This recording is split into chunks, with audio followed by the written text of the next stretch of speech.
My wife's best friend just told me she's only with me because he was unavailable, and that she'd leave me once he gets divorced. So I'm about to expose 8 years of delusional obsession with witnesses on a video call. I'm Ethan, 32M, software product manager here in Austin. My wife Maya, 30F, and I have been married 2 years, together 4 total. We met at a work networking event. She was visiting from Denver for her marketing job. I was immediately drawn to her laugh from across the room. We had that instant chemistry you read about but never think will happen to you. Maya moved to Austin for us after 6 months of long distance. Best decision we ever made. We've got a solid marriage, good communication, shared goals, plenty of passion, the works. I'm secure enough that Maya's male friends never bothered me. Hell, I encouraged those friendships because I trust my wife completely. The friend in question is Caleb Martinez, 31M, Maya's college buddy from CU Boulder. They've known each other 8 years, since freshman year. He's married to Jenna, has 2 kids, lives back in Denver. Seemed like a safe, stable friendship. Maya talks about him like a brother. Caleb's family, she always says. I've met the guy multiple times over the years. Seemed nice enough, if a little awkward around me. My best friend Derek always said something was off. Dude, that guy is in love with your wife, he'd tell me. I'd brush it off. He's married with kids, man. They're just friends. 2 weeks ago, Caleb visited Austin for what he called a work conference. Turns out he used vacation days and stayed 4 days. Maya was excited, planned activities, showed him around town. I joined some stuff, gave them space for others. Normal friend visit. Friday night we had dinner, couples night, except Jenna couldn't make it because of the kids. Should have been my first red flag. At dinner, Caleb hugged Maya for a solid 10 seconds when he arrived. Complimented her dress. You look amazing, like always. Barely shook my hand, no eye contact. Throughout dinner, he monopolized conversation with Maya. Inside jokes, college memories, nostalgia trips. When I tried joining in, he'd redirect back to her. At one point, he reached across the table and touched her hand during some story. Maya didn't notice. I did. Saturday we hit Barton Creek Greenbelt for hiking. Caleb positioned himself next to Maya the entire time. Offered her his water first, helped her over rocks she didn't need help with, took photos. All of Maya, couple shots with me as an afterthought. At the summit he got this look in his eyes. Remember when we hiked Flatirons senior year? Maya laughed. Oh my God, yes, we got so lost. His response? That was one of the best days. The tone was way too romantic for talking about getting lost on a hike. Saturday night was Derek's birthday party. 20+ people at a bar, music, drinks flowing. Caleb stayed glued to Maya's side all night. When someone asked how we all knew each other, he said, Maya and I go way back, college sweethearts. Then caught himself. I mean, college friends. Best friends. Did this dude almost say sweethearts? My radar was fully activated. Sunday morning I went for my usual run. Came back to find Caleb leaving our apartment. He'd stayed the night on our couch. Too drunk to Uber safely, Maya explained. Reasonable, but I asked why he didn't get a hotel. Her response, he's my best friend. Why would he need a hotel? I walked him to his rental car, trying to be friendly. Safe travels, man. That's when he hit me with it. Can we talk for a minute? Weird energy in his voice. We sat in his car in our parking garage. He took a deep breath. I need to be honest with you. My heart rate spiked. Okay. I love Maya. I've been in love with her since college. You're married. I know. That's why she's with you. What the hell does that mean? If I had been single when you met her, she never would have chosen you. She's only with you because I was unavailable. I'm the one she actually wants. You're just timing. I sat there stunned for 10 seconds. Then, you actually believe this? It's the truth. We have history, connection. We understand each other in ways you never could. Has Maya ever told you she has feelings for you? She doesn't have to say it. I can tell. That's a no. She's never said it because she doesn't feel it. You don't know her like I do. This man then listed his proof. Maya loves him. She texts him daily. She texts lots of friends. She visits Denver regularly, to see family too, he's just included. She laughs at his jokes, she's a polite person. They have inside jokes. 8 years of friendship creates those. She hugs him hello and goodbye. She hugs everyone. I realized this dude had constructed an entire fantasy from normal friendship behaviors. Then came the kicker. I'm telling you this because I'm getting divorced. Jenna and I are separating, filing next month. Once I'm single, Maya will finally admit her feelings. I'm giving you a heads up. She's going to leave you for me. The audacity floored me. You're delusional. We'll see. I know her better than you ever will. I didn't punch him, though I wanted to, said calmly, drive safe, we'll talk soon. He left thinking he'd won, warned me, claimed his territory. I went upstairs. Maya was making breakfast, humming happily, completely oblivious to what just happened. Reddit, this guy has been orbiting my wife for 8 years, convinced himself proximity equals destiny, and now thinks she's going to leave me for him. He's about to learn that confidence beats delusion every single time. How do I shatter this fantasy publicly enough that he can't rewrite the narrative later? Update 1: Wi-Fi was down all weekend, thanks AT&T. Just got it sorted. You guys were right. Maya needed to know immediately. Sunday evening after Caleb left, I sat Maya down. We need to talk about Caleb. She gave me this innocent smile. What about him? Did you guys bond? He told me he's in love with you. Her smile disappeared. What? I recounted the entire conversation word for word, every delusional claim. She's only with you because I was unavailable. Once I'm single, she'll admit her feelings. I know her better than you ever will. Maya went pale. He said that? He actually said those words? She started crying. I had no idea. I've never felt that way about him. The confusion and hurt in her voice broke my heart. She was spiraling. How long has he felt this? Our whole friendship? We started rewatching memories with this new context. College, times he seemed jealous of guys she dated. Post-college, how he reacted when she got serious with someone, when she got engaged, his weird energy that day. This visit, the constant touching, the looks. Oh my God, she whispered. Sophie tried to tell me. I didn't believe her. Maya called Sophie, her other close friend, crying. Sophie's response. Finally, I've been telling you for years he's in love with you.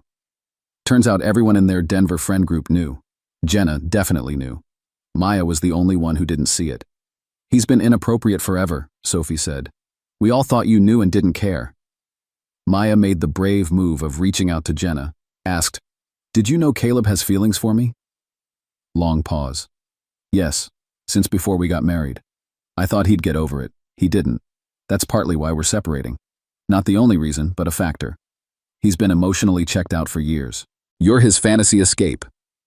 Then Jenna said something that hit hard. I'm sorry I didn't tell you. I thought you knew and were too polite to address it. Maya felt betrayed. Her friend wasn't really a friend. Felt guilty. Jenna suffered because of Maya's obliviousness. Felt stupid. Everyone knew except her. She wanted to cut Caleb off immediately, but I suggested, let me handle this first. I want to shatter his delusion publicly. We planned a group video call with witnesses. Include Derek, my friend who called it, Sophie, Maya's friend, and Tyler, mutual friend from college. Let Caleb state his delusion to the group, then have Maya clearly, definitively reject him with witnesses present. Wednesday evening, we scheduled a group catch-up call. Caleb joined thinking it was casual hangout. Started with small talk, everyone catching up. Then I said, Caleb, can you repeat what you told me Sunday morning? What, now? Yeah, about Maya. What you said in your car. He realized this was a trap, tried to backpedal. I don't know what you mean. Derek jumped in. Bro, either say it or Ethan will. Be honest. Sophie already knew what was coming. Expression pure disgust. Cornered, Caleb went all in. Fine. I love Maya. I always have. We were supposed to be together, but I was married. Now I'm getting divorced. Maya and I can finally be together. Sophie. Dude, what the hell? Tyler. Caleb, man, this is crazy. Caleb. It's not crazy. Maya knows. She feels it too. Maya tried not to cry but kept her voice firm. Caleb, no. I don't. I have never had romantic feelings for you. Ever. You're my friend. Or I thought you were. You're just saying that because Ethan's there. I'm saying it because it's true. I chose Ethan, not because you were unavailable, because he's who I want. Sophie chimed in with the reality bomb. Caleb, I've watched you do this for years. Maya dated other guys in college. You were available then. She didn't choose you. She dated guys after college. You were still around. She still didn't choose you. She chose Ethan because she loves Ethan. You were never an option. Tyler, uncomfortable. Dude, Sophie's right. This is concerning. Then I delivered the final blow, calm but devastating. You convinced yourself proximity equals destiny. You orbited her for 8 years calling it friendship. You emotionally cheated on your wife with a fantasy. Maya chose me because I pursued her. Because I made my intentions clear. Because I offered partnership, not secret pining. You never even tried. You just waited. That's not love. That's cowardice. Caleb got emotional. You don't understand our connection. Derek, there is no connection. She's been telling you for 8 years by dating everyone but you. But all our history... Sophie, history doesn't create romance. You created a story in your head. Caleb, starting to realize how delusional he sounded. I just thought... Maya, you thought wrong. I'm sorry, but this friendship is over. Maya ended the call. Caleb sat alone in his Denver apartment realizing he'd lost his friendship, his wife was leaving him, and his fantasy was never real. Maya cried in my arms that night, mourning a friendship that was built on lies. But here's where it gets interesting. We thought that was the end of it. We were wrong. Update 2. Phone screen cracked last week and had to get it replaced. Sorry for the delay. You guys wanted to know what happened after the video call confrontation. Thursday afternoon, I got a call from an unknown Denver number. Richard Martinez, Caleb's dad. Is this Ethan Price? Yes, sir. I need to apologize for my son's behavior. Richard told me Jenna had filled him in on everything. Then he called Caleb, who confirmed it all. What he did was inappropriate, disrespectful, and honestly disturbing. I raised him better than to disrespect marriages, his own and yours. I'm deeply sorry. You and Maya didn't deserve this. The man's genuine remorse touched me. I appreciate that, sir. Really. Richard gave me the update on Caleb's current state. He's having a breakdown. Finally realized his delusion cost him everything. Jenna's filing for divorce, already planned, but this accelerated it. Friend groups distancing themselves. His job might be at risk. He's a high school teacher having an emotional crisis, had to take leave. I'm forcing him into therapy. He needs professional help. Meanwhile, Maya got an Instagram DM from Jenna. Thank you for what you and Ethan did. Caleb needed that reality check. I've been living in his fantasy for years. He was never fully present in our marriage. You were always the what if. I feel free now, and I hope you don't feel guilty. Maya responded, I'm so sorry I didn't see it. I could have set boundaries earlier. Jenna, you didn't owe him that. He should have been honest, not hiding behind friendship. You were a good friend to him. He betrayed that. This isn't on you. They're actually becoming friends now that Caleb's out of the picture. Jenna invited Maya to Denver, without Caleb, obviously. They're making tentative plans. The Denver friend group response has been swift. Tyler, who was on our call. I can't be friends with Caleb anymore. That was predatory. Sophie. We all knew but thought Maya knew too and just ignored it. We should have said something. Only 2 people are still talking to Caleb, his cousin and 1 college buddy. Everyone else cut him off or went low contact. Caleb tried posting vague Facebook statuses. Sometimes the people closest to you betray you. Sophie commented, you betrayed your wife for 8 years with an emotional affair. Stop playing victim. He deleted it within an hour, tried posting his side, but multiple friends called him out. Eventually deleted Facebook entirely. Maya's been seeing a therapist to process this, a friendship built on lies. She was grieving. Did I lead him on somehow? Her therapist set her straight. You were clear through actions. You dated others, married Ethan, never gave him romantic attention. He chose to misinterpret friendship. That's on him. The experience brought Maya and me closer. You handled that perfectly, she told me. No toxic masculinity, Just boundaries. I trust you completely. I just wasn't going to let him disrespect us. We've set new boundaries together. Maya's male friendships are fine, but she'll be more aware. No more overnight couches for opposite-sex friends. Group hangouts preferred. If any friend makes her uncomfortable, she tells me immediately. Derek's been validating. I told you years ago that guy was in love with her. You handled it perfectly. Exposed him without being controlling. Now he's everyone else's problem, not yours. But the real karma? We just found out Maya's pregnant. 12 weeks. We're telling close friends and family now. We're thrilled. Always wanted kids. Caleb will never know. He's completely out of our lives.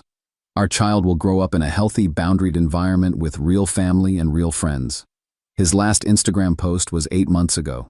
Profile's private now, bio empty. Maya's Instagram is vibrant. Couple photos with me, pregnancy announcement coming soon. The comments are full of love. You two are goals. Can't wait to meet baby Price, Jenna commented. So happy for you guys. The contrast is stark. Maya's life is thriving while Caleb's life went dormant. Someone posted in their college friend Facebook group, "Whatever happened to Caleb?" Sophie responded diplomatically, "He's taking time for himself." Translation: his life fell apart. Another friend, "I thought he and Maya were close." Sophie, "They were friends." Emphasis on were. Message received loud and clear. Final update work had me pulling doubles for 2 weeks straight. Finally got time to write. You guys deserve closure on this story. 14 months since the confrontation. Life is good. Maya got promoted to director of marketing. I led a successful product launch at work. We bought a house in the Austin suburbs, 3BR, planning for kids. Marriage stronger than ever. Zero drama. Just peaceful, loving partnership. Caleb's trajectory has been the opposite. Through mutual friends we learned. Divorce finalized 8 months ago. Jenna got primary custody. Lost his teaching job after too much medical leave for mental health crisis. Working retail now, Target, $16 hour. Living with his parents, can't afford his own place. Social life destroyed. Most friends cut him off. Month 12 post-confrontation. Caleb texted Maya from a new number. "Hey, I know it's been a year. Can we talk?" Maya screenshot it, showed me immediately. "What do you want to do?" "I want to respond, but I need you to see what I say first." Maya drafted this response. "Caleb, I've thought about what to say if you ever reached out. The friendship we had was built on your lie. You weren't my friend. You were someone waiting for your chance. I mourned that friendship, but I realize now, the person I mourned never existed. I'm married to the love of my life. Ethan is my partner, my best friend, my choice. I was never your backup plan or your what if. I was your delusion. I don't hate you. I pity you. You wasted 8 years on a fantasy instead of living your real life. I hope you get the help you need, but I won't be part of your life anymore. Don't contact me again. This is goodbye." Perfect. I told her to send it.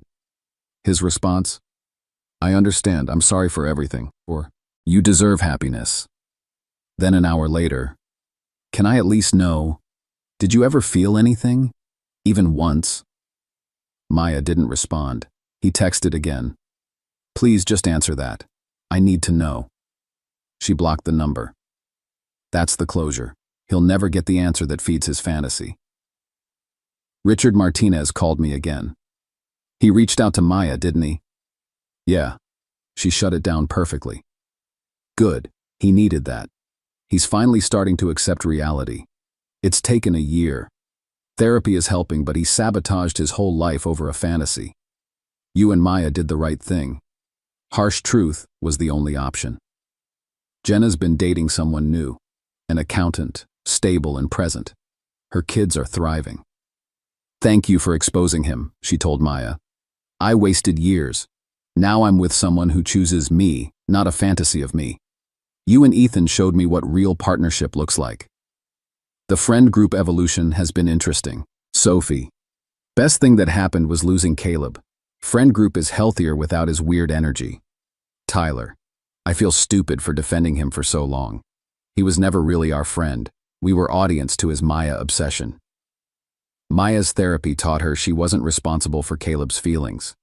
I can't control how people interpret my kindness, but I can have boundaries when they confess delusions. I never doubted Maya's loyalty. That was key to handling this right.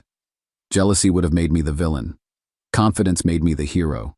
Protecting your marriage from disrespect is healthy. The baby news? Claire Elizabeth Price arrived 3 months ago. Healthy, beautiful, perfect. Maya and I are exhausted but deliriously happy. Our families are thrilled, friends visit with gifts. Social media flooded with congratulations. Jenna commented, "She's beautiful, can't wait to meet her." Caleb never reached out about the pregnancy. Some mutual friend told us he saw the announcement and deleted social media entirely that day. That was the final death of his fantasy, seeing the life he imagined with Maya happening with me. But it's not my problem anymore. Hasn't been for over a year. I'm too busy changing diapers, singing lullabies, building a real life with the woman who chose me. Not because some other guy was unavailable, but because I was the right person. Always was. Always will be. Lesson learned. Some friendships are just obsessive waiting games. Confident husbands don't compete for their own wives. They just expose the guys who think they're competing. Delusion dies hard, but it dies. Real love wins. Claire's crying. Duty calls. Thanks for following this journey, Reddit. Sometimes the good guys actually do win.